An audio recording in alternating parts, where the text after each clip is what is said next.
My history teacher flunked me because my handwriting was too neat for a kid from a poor neighborhood. She claimed working-class students didn't have the time or luxury to develop elegant penmanship and accused me of faking my parents' signature. When I made a TikTok showing samples of my handwriting from when I was 7, it blew up, exposing her 15-year history of failing low-income students to sabotage their shot at scholarships. Her name was Mrs. Darlene Whitaker, and she was convinced I was cheating just because my writing was nice. She joined our school after spending 2 decades at some elite prep academy. You know the type: lacrosse trophies, polo shirts, and girls named after vineyards. It was clear she thought we were all garbage. And after we turned in our Civil War essays, my suspicions were confirmed. That's when she asked me to stay after class. "Melanie," she said, holding my paper between 2 fingers like it was contaminated, "this isn't your handwriting." I just stood there, frozen. Like, excuse me? Of course it is. Students from families like yours don't write like this. Your parents must have done it. The audacity. Like, ma'am, just because we shop clearance racks doesn't mean we can't have nice script. I tried to explain that my older sister taught me one summer when I was 7. I was bored out of my mind, so she bought these old-fashioned cursive workbooks, and I practiced for hours. But that wasn't good enough for Queen Elitist. "I'm giving you a 0 for parental forgery," she said coldly. "I've been teaching for 25 years. I know what genuine student work looks like." "Yeah? Well, I've been broke for 17 years, and I know what a condescending snob looks like." But I didn't say that. I plotted instead. For our next assignment on the Constitution, I deliberately wrote it with my left hand. I made sure to cross out words, space my letters unevenly, make it look rough. It physically hurt to hand in something that ugly, but I figured a crappy-looking paper was better than another 0. A week later, she returned it with a C- and red ink bleeding from every edge. "You're trying to make your writing look slow," she said after class once everyone had gone. "This is just another kind of deception." I was so furious I didn't even clock that she'd casually dropped a slur.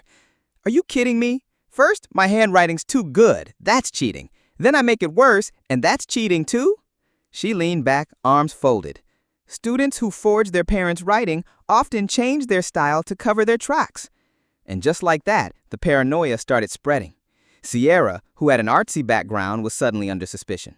Then Marcus, whose dad literally designs typefaces, got pulled aside. Anyone with half-decent penmanship was fair game. Instead of coming to her senses, Mrs. Whitaker introduced a new rule. I had to complete every assignment in her classroom during lunch under her surveillance. Yay, detention with a side of humiliation. I sat there every single day, writing essays while she hovered close enough that I could smell her awful kale breath. She'd sigh and mutter, "Public school kids just don't have these skills." Like, lady, just say you hate poor people and go. The breaking point came during the midterm. A 2-hour, in-class essay on the Industrial Revolution. No notes, no breaks, just me, 3 blue books, and a pen. I wrote about factory conditions and steam-powered tech until my hand nearly fell off. When I got it back, there was a massive F on the front and a note scrawled in red, "Mandatory meeting." I stayed after class trembling with rage. "You watched me write this for 3 hours in this room. How can I possibly have cheated?" She pulled out her phone and showed me a screenshot from some teacher forum. I've been doing research. Some students memorize essays written by their parents and reproduce them from memory. That's when I snapped. I tore open my backpack and dumped out everything. My 8th grade diary, old birthday cards, thank you notes I'd written years ago. I spread them all across her desk. "Look at the dates. I've written like this since I was 7. She barely glanced at them. "These could all be fakes," she muttered. "I know your type." "Right, because fraud is hereditary now." I pinched the bridge of my nose and said nothing. But the next morning, I showed up with the one thing more terrifying than logic: my mother. And if you have a Latina mom, then you know that's not just a comeback, that's mutually assured destruction. She walked in with her own handwriting samples, scraps that looked like they'd come straight off a hospital prescription pad. Total chicken scratch. "I can barely write my own name legibly," my mom said coolly. "Look at Melanie's samples next to mine. How could I have written any of her essays?" I couldn't help but grin as Mrs. Whitaker shifted uncomfortably in her seat, but my mom wasn't finished. She offered a challenge. I'd write something right there on the spot. Anything Whitaker wanted. "I've got an idea," Whitaker said, smirking. Write about the Carlist Wars in Spain. She thought she was slick, probably assumed I wouldn't know anything about a 19th century Spanish civil conflict. Joke's on her, I'm a giant nerd. I wrote for 30 straight minutes while they watched in silence. When I was done, Whitaker held up the fresh paper next to my previous essays, inspecting every loop and line. Her face turned red, then purple, then pale pink. Finally, that crusty relic muttered, "I suppose they do match, but you can't be too careful these days. Academic integrity is important." I nodded like it was over, but she had no idea. I had receipts, and her career was on borrowed time. That night, I posted the TikTok. It showed my handwriting samples through the years, starting with the summer workbooks I filled out when I was 7. Each page had clear, dated proof: birthday cards, school projects, diary entries. The caption read, "POV, your teacher thinks you're too poor to have nice handwriting." The views started piling up in minutes. Comments rolled in from students across the country who'd been through similar BS. By the next morning, it had passed 50,000 views. Miss Whitaker must have seen it during first period. She was red-faced and anxiously typing on her phone as I passed her room. She kept darting her eyes between the screen and the door like I was a ghost haunting her. By lunch, I had an email from the principal asking me to take the video down, citing cyberbullying concerns. Right. Later that afternoon, I was walking to my car when Mrs. Whitaker appeared out of nowhere, blocking my way. Her hands were shaking as she held up her phone. I calmly pulled out mine and started live streaming.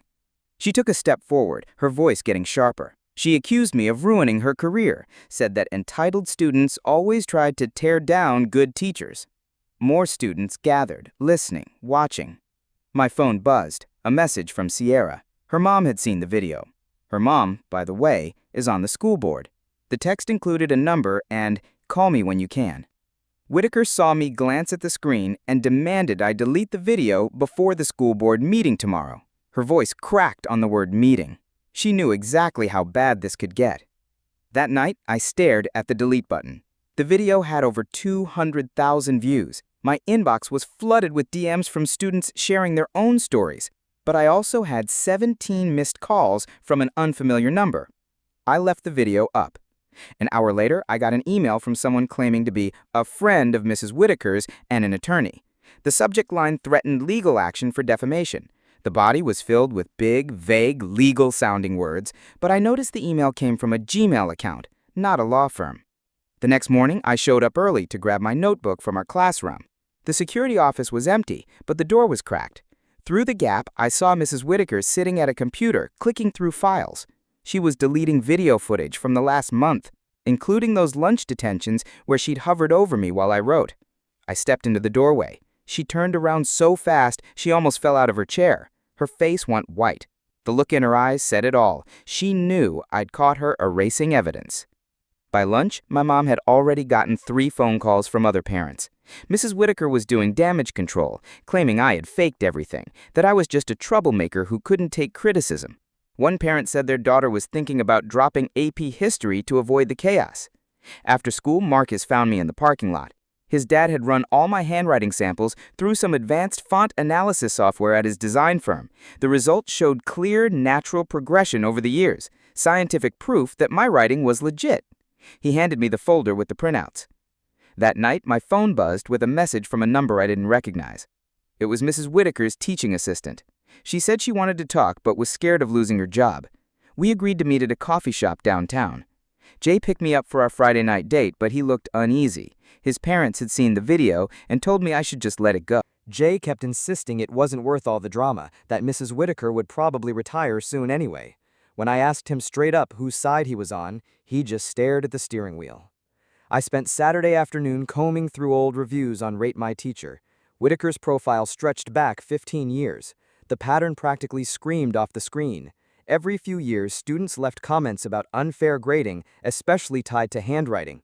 One review from her previous school even mentioned a student who lost a scholarship after similar accusations. By Monday, Whitaker had scheduled mandatory parent conferences. The email stressed that any student with grade disputes must attend. She was trying to get parents alone, spin her version of the story before we could tell ours. That same morning, I found out my college recommendation letter from Mr. Santiago had mysteriously disappeared from the guidance office system. The secretary told me it must have been some kind of glitch, but she couldn't meet my eyes, not once. I waited outside the vice principal's office for nearly an hour. When Mrs. Chen finally called me in, she brushed it all off as a personality conflict.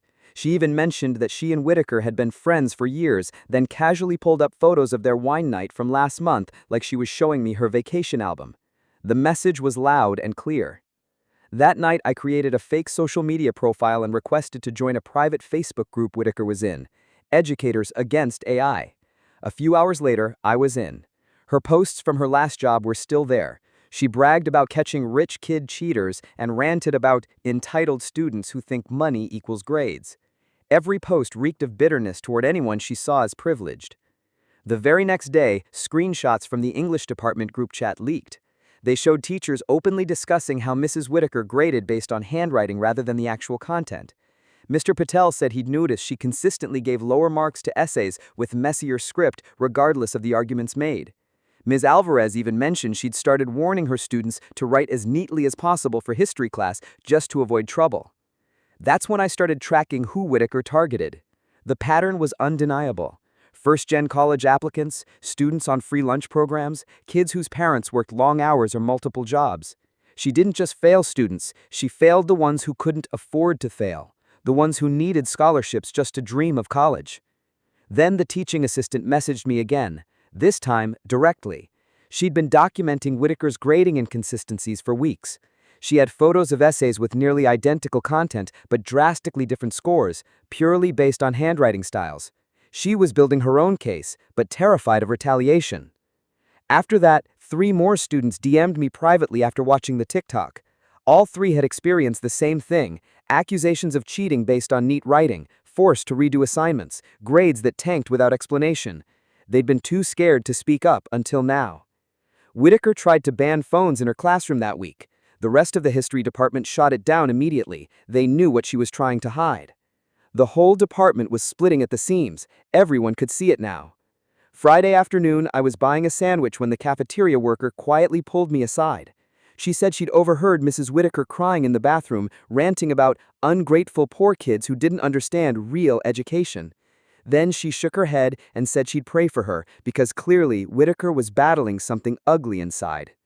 That weekend, I got a new kind of email from Mrs. Whitaker, CCing both the principal and vice principal. She was assigning me to present on academic integrity during freshman orientation. She framed it as a chance for me to share my dedication to honest scholarship. Translation: public humiliation packaged as character development. I recognized the play immediately. While digging into her background, I'd found a similar case. At her old school, a student named Jordan had been forced to give a presentation just like this one after questioning her grading. He ended up transferring out before the semester even ended. But Monday morning brought a twist. Jordan's dad, who still lived nearby, had seen my video. He ran a small tech consulting firm and offered to run professional analysis on student handwriting samples, past and present. Within hours, he processed dozens of them using high-end software. The results were brutal. Mrs. Whitaker consistently gave failing grades to students from working-class backgrounds who had naturally neat handwriting. Meanwhile, wealthier students with sloppy penmanship skated by with passing scores. The data painted a clear picture: consistent discrimination rooted in class-based assumptions. Mrs. Whitaker must have felt the pressure closing in. She went to the school librarian and asked that my library computer activity be monitored for signs of cheating. The librarian, Miss Park, refused, and she didn't keep it to herself. She told other staff about the bizarre request, adding another crack in Whitaker's already crumbling facade. That Tuesday evening, I compiled a detailed document. Screenshots of Whitaker's grading rubric exposed the bias in black and white.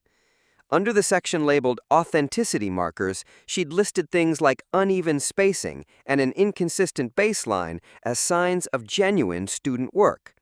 In other words, she believed kids from working-class families couldn't write neatly.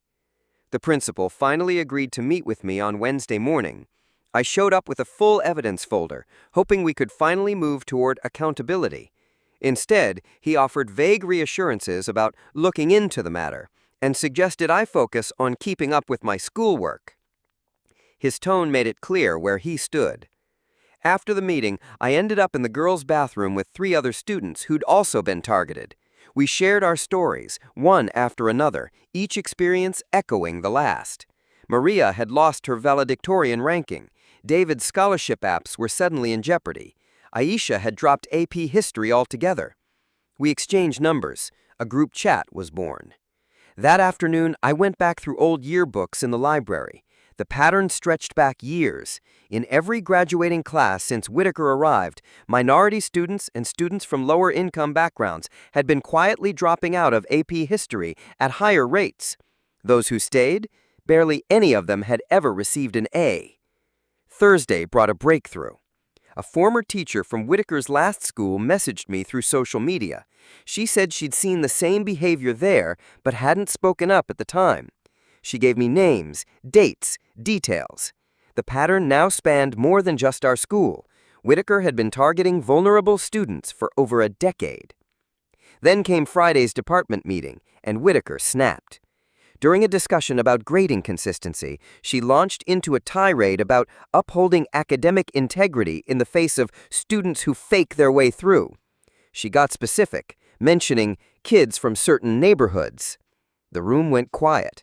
Teachers exchanged uneasy glances. I kept my cool all week. I went to class. I turned in every assignment. Other teachers started noticing. My English teacher pulled me aside and praised my maturity. My math teacher offered to write me a new college recommendation to replace the one that had mysteriously gone missing. The upcoming parent-teacher conferences loomed like a storm front, one with a deadline. Behind the scenes, conversations were buzzing. Parents had started comparing notes. My mom had created a group chat that quickly grew to over 30 families. They made a decision. They'd all attend the conferences together. Strength in numbers. Then came something even chilling. Security footage from the past month revealed Mrs. Whitaker had been staying late, sometimes for hours, comparing handwriting samples. She'd been obsessively creating charts tracking things like loop height and slant angles. The janitor told someone he'd found stacks of photocopied student work tossed into her trash. By Monday's faculty meeting, she couldn't keep the mask on anymore. When the principal mentioned revisiting grading policies, Whitaker exploded. She went off about how these people didn't understand what real education meant, that standards were dying. Several teachers quietly hit record on their phones. On Tuesday morning, she emailed me. She offered a fresh start if I took down the video and made a public apology. She promised to fix my grades, said she'd write a glowing recommendation. The desperation practically dripped from her words. I took a screenshot and added it to the evidence file. By Wednesday, teachers all over campus were quietly discussing her grading practices. The math department pulled up her score distributions. Science teachers compared notes. Students excelling in their classes were somehow failing history. The evidence was everywhere. I spent that week building a detailed timeline, every incident, every pattern, organized by date, student, and consequence. I linked her actions to key moments, scholarship deadlines, college application windows, honors selections. She didn't just lash out at random. She targeted students when the stakes were highest. Thursday changed everything. Whitaker's teaching assistant, Jennifer, finally broke her silence. She'd been quietly documenting biased grading for months, photographing essays before and after they were returned, compiling a meticulous case. And what she uncovered was damning. Mrs. Whitaker was grading based on names and zip codes, not the quality of student work. The pattern was clear. Students from certain neighborhoods consistently received lower marks. Kids with ethnic-sounding names faced harsher feedback. First-gen college hopefuls were held to impossible standards. Jennifer had it all. Timestamps, photos, annotated observations. She'd been waiting for the right moment. And now it had come. Friday morning, I got to school early and noticed Whitaker's car already in the parking lot, well before sunrise. Through the classroom window, I saw her frantically rifling through folders, shuffling papers like her life depended on it. She was trying to erase evidence, but it was too late. Too many copies had been made. Too many people had seen. Emma's mom, the school board member, had spent the entire week networking behind the scenes. She'd shared our compiled evidence with other board members. Next Tuesday's board meeting had added a new item to the agenda, a special session on grading equity. Whitaker's reign had an expiration date. That weekend, I focused on protecting the students coming up behind me. I created a shared doc full of tips for dealing with Whitaker's usual accusations. We paired vulnerable freshmen with upperclassmen mentors who could help them navigate her traps. We weren't going to let her destroy anyone else while justice unfolded. The parent group had grown beyond our school now. Families from Whitaker's previous district had joined the chat. They told stories, heartbreaking ones, of kids who gave up on college dreams because they'd been told over and over that they weren't good enough, that the problem was them, not the system. It wasn't just about a few failed grades. The damage had roots.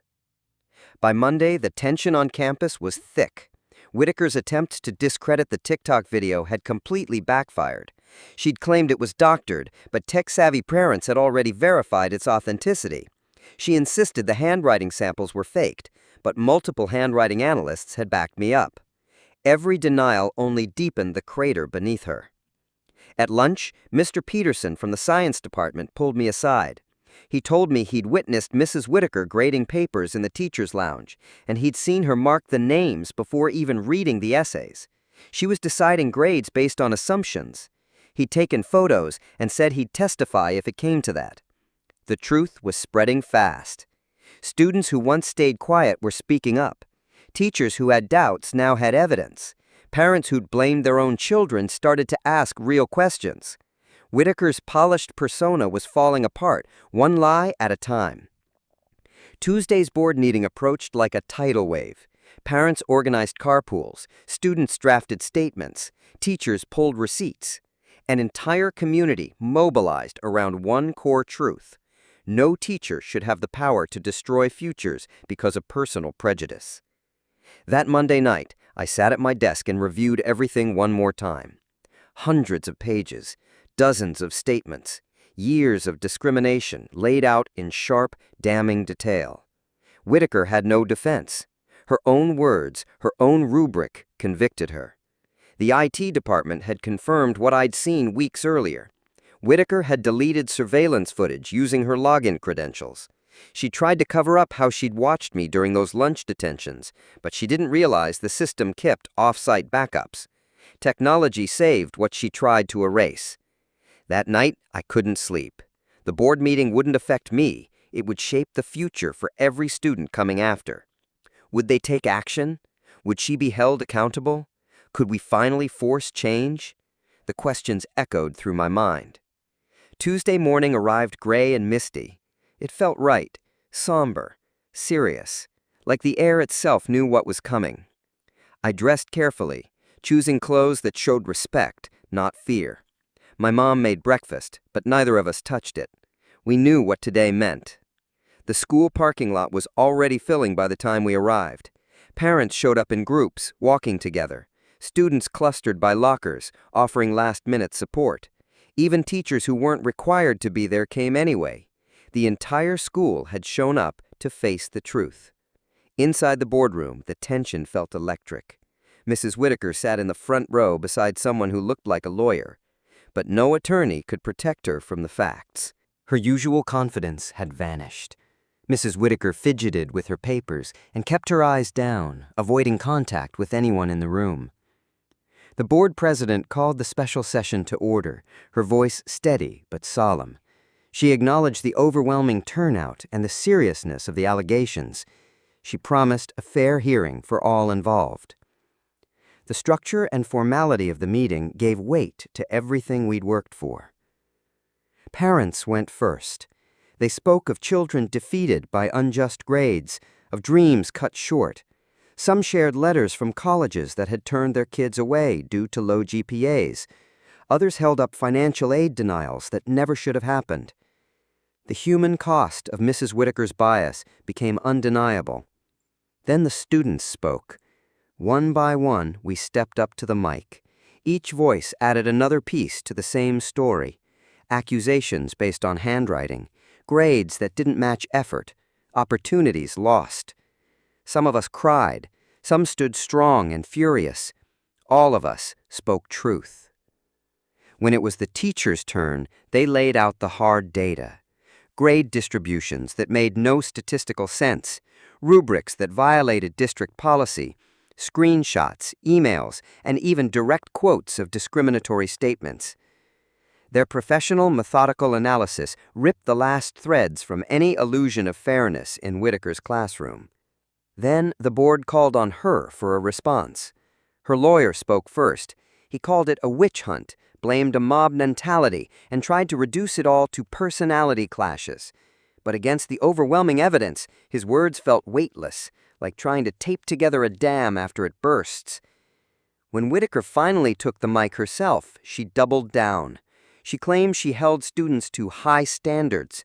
She said today's kids expected to be rewarded for mediocrity. She cast herself as the real victim, targeted by spoiled teenagers and overbearing parents. Not once did she address the actual evidence. The board asked direct questions. Why did her grades show such consistent socioeconomic bias? Why did she delete surveillance footage? How did she justify her remarks about certain neighborhoods? Her answers unraveled fast, rambling, contradictory, sometimes completely incoherent. During a recess, I passed by the hallway and heard her on the phone. She was trying to reach former colleagues for character references. From the way she was begging, I could tell no one was calling her back. Her allies had gone silent. The hearing resumed, and the floodgates opened. Jennifer, the TA, presented her full documentation. The IT department confirmed the deleted files and outlined how Whitaker had used her own login to do it. Former students from her old district joined the meeting via video. They told their stories with clarity and pain. More voices, more receipts. As it all stacked up, Whitaker's lawyer asked the board for a private meeting. They disappeared behind a side door for 20 tense minutes. When they returned, Whitaker looked hollowed out. Whatever deal they'd tried to strike hadn't worked. The board president stood again, face calm but serious. She said the board had reached a decision. The room went silent. The evidence, she said, pointed to a clear and consistent pattern of discriminatory grading practices. Mrs. Whitaker would be placed on immediate administrative leave pending a full investigation. But they didn't stop there. The board announced a full district-wide review of grading practices. They would roll out mandatory bias and equity training for all teachers. They would implement an anonymous reporting system for students facing grade disputes. They promised long-term change. As the president spoke, Whitaker's face cycled through emotions: shock, rage, disbelief, then something closer to acceptance. Her lawyer whispered to her, but she shook her head. She packed her things, stood up, and left the room without saying a word. The board hadn't just taken action. They had delivered justice. The room erupted. Parents hugged their kids. Students thanked the teachers who'd stood by them. Some cried, some cheered. But the feeling that settled over all of us was the same: relief. We had done the impossible. Together. That evening, Whitaker cleared out her classroom. I saw her across the courtyard, loading boxes into her car, moving like a wind-up toy, slowly losing power. Alone. No help. No farewell. The hall outside her room was lined with half-labeled boxes and silence. Wednesday morning brought visitors we weren't expecting. Former students from Whitaker's old district showed up to speak with our administration. One woman, now in her 30s, told us how Whitaker's accusations had derailed her college plans entirely. She said she still remembered the shame. She'd spent years believing her handwriting proved she wasn't smart enough for higher education. Jennifer, the teaching assistant, met with the principal to formally present everything she'd gathered. She brought over 200 graded assignments, each one photographed before and after evaluation, showing unmistakable bias. Students from specific neighborhoods consistently received lower grades regardless of the quality of their work. The evidence was staggering. My phone didn't stop buzzing. Students who had suffered under Mrs. Whitaker's prejudice messaged me non-stop. They shared stories of switched majors, withdrawn scholarship applications, dreams quietly abandoned. Some had left AP classes. Others had left school entirely. Every message was another reminder of why this fight mattered so much. On Thursday afternoon, the district made a public announcement. All teachers would now undergo mandatory retraining on unconscious bias and equitable grading. It would begin immediately, with follow-up evaluations scheduled throughout the year. This wasn't just talk. Change was happening. I spent the rest of the week helping students file formal grade appeals. We organized evidence into individual packets, rubrics, assignments, screenshots, timelines. The administration promised expedited reviews, fully aware that corrected transcripts were essential for college deadlines. Mrs. Whitaker, however, made one last desperate attempt to control the narrative. She sent a mass email to parents, painting herself as the victim of entitled students who couldn't meet high expectations. But the plan backfired instantly. Parents started comparing emails and found she had sent different versions with contradicting statements. By Friday, new information surfaced that shook the entire district. An anonymous teacher from Whitaker's former school leaked internal documents. They revealed that she hadn't left voluntarily. She'd been quietly transferred after similar incidents. The district had passed the problem along, never addressing it directly. The enabling went back 15 years. The school board immediately called an emergency session. The focus was no longer just about one teacher. It was about a system that had protected her. Board members faced hard questions. How many other complaints had been buried? How many students had been harmed in silence? I worked with Emma's mom to prepare a presentation for the district's equity committee. We showed data connecting Whitaker's grading history to economic disadvantage. Students on free lunch programs consistently received lower marks. Seeing the data in charts and graphs made the discrimination impossible to ignore. Marcus's dad took it a step further. He expanded his handwriting analysis to cover 5 years of Whitaker's grading. His findings? Working-class students were 3 times more likely to fail her class than wealthier peers with identical test scores. The bias was systematic, the intent deliberate. The principal announced that every current and recent student from Whitaker's classes would have their grades reviewed. 3 retired teachers volunteered to regrade all assignments from the past 2 years.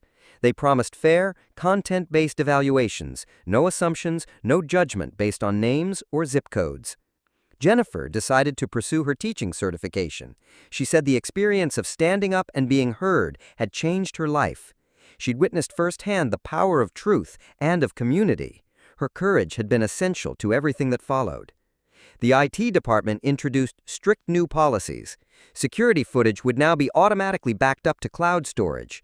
Teachers could no longer delete recordings without multiple approvals and a paper trail.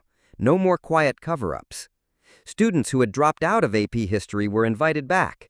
The school offered summer credit recovery, completely free. Several students jumped at the chance to repair their academic records and reclaim their futures. Then I got something I never expected. A letter from the National Honor Society. They had reversed their earlier decision to deny my membership. Originally, they had relied on Mrs. Whitaker's recommendation, which claimed I lacked academic integrity. With her credibility in ashes, they reconsidered using recommendations from other teachers who actually knew me. And then came the message from the local community college. They were offering guaranteed admission and new scholarship opportunities to any student impacted by Whitaker's grading. They recognized how many of us had been unfairly held back, and they wanted to help restore balance.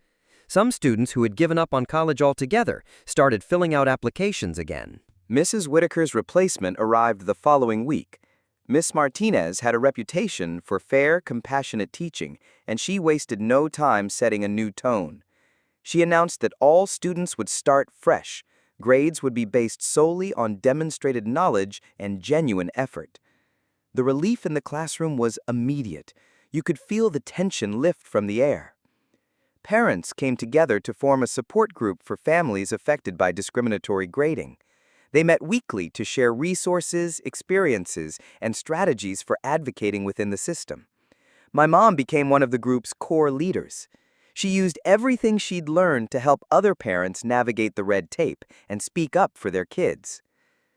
The district took major steps toward real reform. They implemented blind grading for all subjective assignments. Teachers would no longer see student names on essays or projects. It wasn't a perfect system, but it was a meaningful shift in the right direction. I helped design a student handbook on how to recognize and report discriminatory practices. We printed copies for classrooms and posted it online for anyone to access. We knew knowledge was power, and we wanted every student armed with it. The independent grade review panel worked non-stop. As they went through stacks of assignments, patterns emerged. Assignments from working-class students, especially those offering critical, non-traditional perspectives, had been unfairly penalized. Mrs. Whitaker had consistently punished students for challenging the status quo. Several colleges reached out to students whose records had been impacted. They acknowledged that our transcripts might not accurately reflect our potential. Some waived application fees. Others promised to review our applications holistically, taking the entire context into account. The school board voted to fund a full-time equity officer position, someone responsible for investigating discrimination complaints and safeguarding student rights. It was a direct response to everything we had fought for. Mrs. Whitaker's teaching license came under review by the State Board of Education. The community's collective documentation formed the foundation of that investigation. With so much evidence and her history spanning multiple districts, there was nowhere left to hide. We celebrated. Students organized a community event in the park. We brought food, told stories, and remembered how far we'd come. There was hope in the air, this belief that maybe, finally, things were changing. The ripple effects were already spreading. Other schools in the district began reviewing their own grading practices. Teachers who had once dismissed concerns started paying attention. The culture was shifting, slowly but noticeably. Then the college letters came. I was accepted to multiple schools, including some I'd once believed were out of reach. My corrected transcript, along with my essay about fighting for fairness, had opened doors that Mrs. Whitaker tried to slam shut. Each acceptance felt like a personal victory, like proof. When the final grade reviews were complete, the full scope of the damage was undeniable. Over 300 students had been affected during Whitaker's tenure at our school. The administration committed to notifying every one of them and offering transcript corrections. As graduation neared, I started to reflect. What began as a single moment of injustice had grown into a movement. We hadn't just held one teacher accountable, we'd exposed a system that allowed her to thrive. At the graduation ceremony, there was a special moment recognizing students who had overcome extraordinary obstacles.